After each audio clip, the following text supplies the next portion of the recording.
Хайырлы кеш, Шентер каналында яңалыклар тапшыруы, студияда Гүлия Нигматуллина, бүгінгі шығарылышының төп темалары. Ижаты мәңгілік. Аның күні де матыр шықтымна, қияшлы, бәйрәмше. Түбән Камыллар Ғабдулла Тукайның туған күнін белгіләп үттеләр. Чернобыль фажигасы құрбаннары истәлегенә техноген хәлакәте құрбаннары һәйкәле янында хәтер бакчасы барлыкка килде. Хәрбиләрнең гаиләләренә ярдәм, җәмәгать транспортында бушлай йөрү өчен транспорт карталарын бирүнең яңа тәртибе гамәлгә кертелә. Милли тәрбия. Нәкъ шәһәрнең уртасында бардыр бер бакча, симбикә диләр. Тукай анда йөрмәсә дә, варисларын җыя диләр. Түбән Камада Тукай варисларын барладылар. Туган телгә хөрмәт белән. Бөтен Россия акциясына шәһәр җитәкчеләре, администрация хезмәткәрләре кушылды.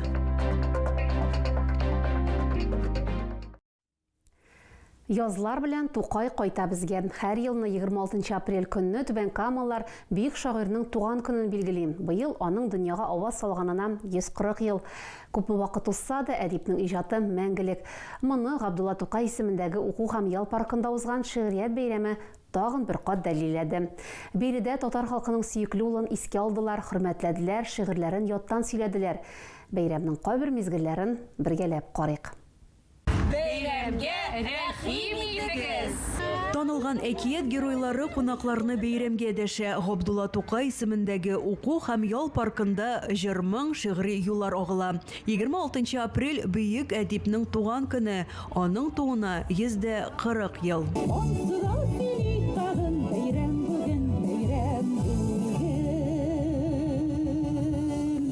Сәхнәдә яттан сөйлә Тукай шигырьләрен шушы булыр иң зур бүләгең бәйгесе призерлары чыгыш ясый. Конкурсның 34 еллык тарихы бар. Быел анда 200-дән артык кеше катнашырга теләк белдерде. Шуларның 42се финалга чыгу бәхетенә иреште. Иң өлкәненә 52 яшь булса, иң кечкенәсенә 5. Һәрберсен диплом һәм истәлекле бүләкләр белән хөрмәтләделәр. Менә кич зур авыл өстендә чыкты нурлы ай калкып. Көмешләнгән бөтен өйләр вә сәхрәләр тора балкып. Бакый Урманчы исемендәге 2нче гимназия укучысы Әмирә Ермалюк ана догасы шигырен күңелләргә үтеп кирлек итеп укый. Гаҗәп тә түгел, Нәфисүз остасы конкурста 1нче урын яулады. Мин бу конкурста ел сайын катнашам. Миңа әни кичкенәдән ул Ғабдулла Тукайның шигырьләрен, әкиятләрен укыган иде. Һәм бүген мин Ғабдулла Тукайның ана догасы шигыре белән 1нче урын алдым. Мин моңа бик шатмын. Мин Ғабдулла Тукай иҗатына гашыйк. Бәлки шагымнан ук миңа аның шигырьләрен, әкиятләрен сөйли. Мин аны бик яратам. Хәзер зур үскәч, мин аның шигырьләрен үзем ятлап, конкурсларда катнашам һәм җиңәм. Бөек шагыйрь 27 яшь кенә яшәгән, иҗат итүче 8 ел. Күпме вакыт узса да аның әсәрләре мәңгелек. Моны Ғабдулла Тукай һәйкәле янында узган шигърият бәйрәме тагын бер кат дәлилләде. Бүген барсында шын күңелдән бөтен татар конгрессының шәхсән исемнең исеннән котласы килә шушы зур улуг бәйрәм белән. Бу безнең телебез, халкыбыз дигән сүз. Шуңа аның көне дә матур чыктымна, кыяшлы, бәйрәмчә. Hiç de күңелем ачылмаслык, эшем пошса.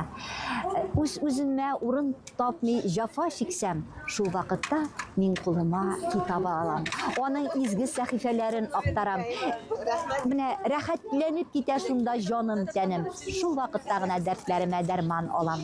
Әлеге шигырьле юллары гади кебек, әмма ләкин ул һәр заман эчендә актуаль. Шулай бит. Һәрбер шигыре актуаль.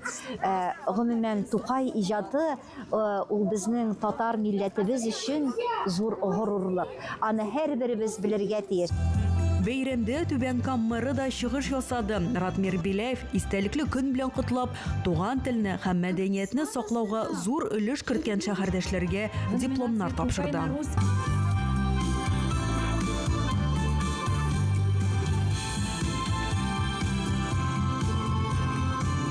Шигърият бәйрәме елдагыча Тукай һәйкәленә чәчәкләр салу белән тәмамланды. Тик монда килүчеләр әле озак кына таралмады. Китаплар күргәзмәсе белән танышып, истәлеккә фотога төштеләр.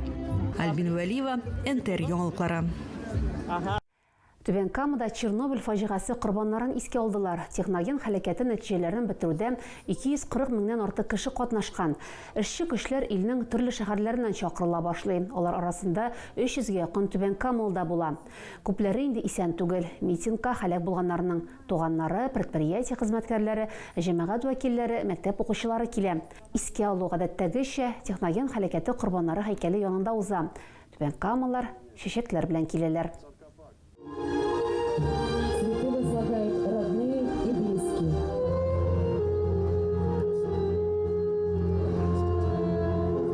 Митингтан соң тагын бер истәлекле вакыйга. Түбән Камаллар миләш үсентеләре утырттылар. Хәтер бакчасы Техноген һәлакәт корбаннары һәйкәле янында барлыкка килә. Исегезгә төшерәм, быел Чернобыль фаҗигасына 40 ел тулды. Түбән Камадагы фатирларның берсендә чыккан янгында хатын кыз һәлак булган. Фаҗигале вакыйга студентлар урамындагы 31-нче йортта килеп чыккан. Беренчел фаразлар буенча диван белән шкафка ут капкан. Ялкын тиз арада 12 квадрат метр мәйданга таралган. Коткаручылар килүенә 3 кеше урамга чыгарга өлгергән. Тик 41 яшьлек хатын кызның гомерен саклап калып булмаган. Төтен фатирдан чыгу юлын томалаган. Фаҗигале янгынның беренчел сәбәбе шәм белән саксыз эш итү. 27 апрельдән махсус хәрби операциядә катнашучыларның гаилә әгъзалары өчен җәмәгать транспортында бушлай йөрү өчен транспорт карталарын бирүнең яңа тәртибе гамәлгә кертелә. Бу хакта Түбән Кама муниципаль районы башкарма комитеты җитәкчесе Ринат Шакиров хәбәр итте. Хәзер карталарда хуҗаның фотосы һәм тулы исеме язылачак. Ул гариза тутырганнан соң 1 ай эчендә әзер була. Элек бирелгән иске үрнәктәге транспорт карталары 2026 елның 1 июненнән гамәлдән чыгарыла. Яңаларын күп функцияле үзәктән барып алырга кирәк. Безнең чыгарылышларны НТРның рәсми сайтында һәм ВКонтакте челтәрендәге Татар Лайв аккаунтында карый аласыз. Шулай ук Макс төркеменә рәхим итегез.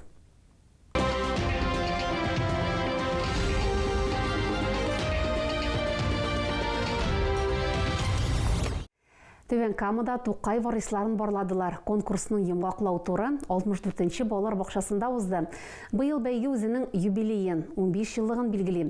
Башта ул муниципаль дәрәҗәдә генә оештырылган булса, аннары төбәк-ара һәм Татарстан форматына күчте. Соңгы елларда Россия күләмендә үткәрелә. Катнашучылар саны елдан-ел арта. Быел 58 гариза килеп ирешкән. Финалга 14 бала чыккан. Жюри әгъзалары сойлап алган чыгышларны бергәләп карыйк. Нәқ шәһәрнең уртасында бардыр бер бакча, Симбикә диләр. Тукаянда йөрмәсә дә, варисларын җыя диләр. Карамовлар гаиләсе Түбән Камаданың яклыйлар кызлары Сәфинә 64-нче балалар бакчасына йөри. Сәхнәдә үзен чын артистларча тота. Тукай безнең күңелләрдә, шагыйрьнең иҗаты аша балаларыбызда туган телгә мәхәббәт тәрбиялибез ди бәйгедә катнашучылар. Мөһим урынны алып тора балалар тәрбияләүдә, әкиятләрен, шигырьләрен бик яратып укыбыз, балалар белән йокларга ятыр алдыннан да сорыйлар. Чөнки суанасы, шүрәле образлар алар бит инде шундый яңалык булып кергән ниләр өчен, балалар өчен бик кызыклы персонажлар. Без Тукай варислары бәйгесе быел үзенең юбилейын 15 еллыгын билгели. Конкурсның сайлап алу турына Татарстанның һәм Россиянең төрле төбәкләреннән 58 гариза кабул ителде. Шуның 14-те финалда үзенең әти-әнисе, әби-бабасы белән зирә һәм тапкыр булуын исбатлый.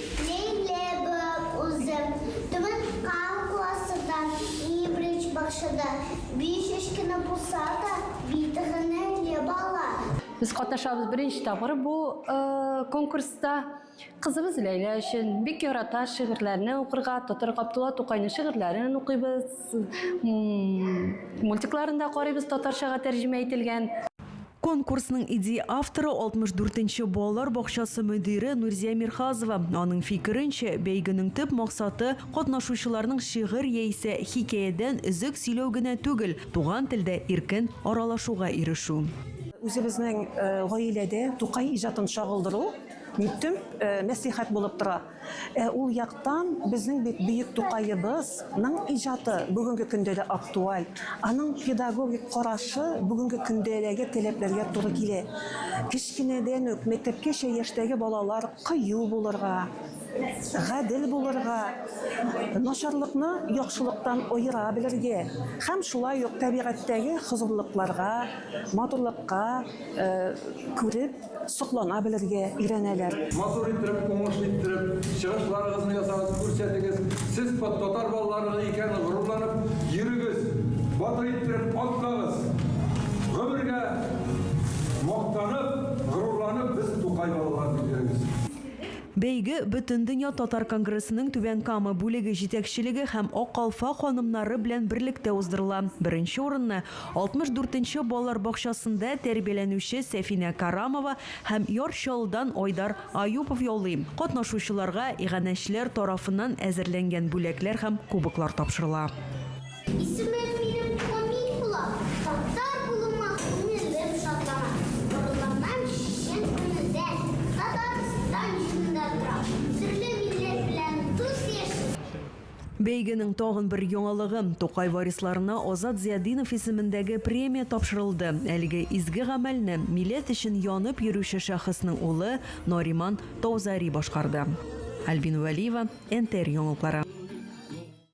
26 апрель көнне Түбән Кама телебашнясы махсус төсләр белән балкыды. 196 метрлы телевизион манара Абдулла Тукайның туына 140 ел дигән язу белән бизәлде. Тематик яктыртуны шәһәр халкы кичке вакытта күрә алды. Исегезгә төшерәм, телевишка әһәмиятле даталарда бәйрәм иллюминациялары өчен кулланыла. Татарча диктантта бийек шагыйрьнең 140 еллыгына багышланды. Бөтен Россия акциясына шәһәр җитәкчеләре, администрация хезмәткәрләре кушылды. Быел диктант язучыларга Абдулла Тукайның бәхет мәсьәле тәкъдим ителә. Текстны Кама таңнары әдәби берләшмәсе җитәкчесе Рәсимә Нәбиуллина укый. Бәйрәмнең дулкынландыргыч мизгеле барлык катнашучыларның туган тел җырын башкарулары дип билгеләп үттеләр акциядә катнашучылар.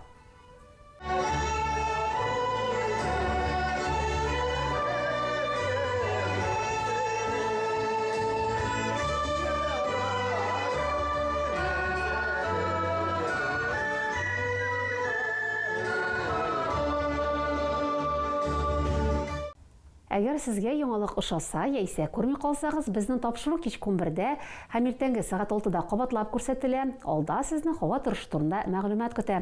Безнең белән булганыгыз өчен рәхмәт, хәерле кичләр сезгә.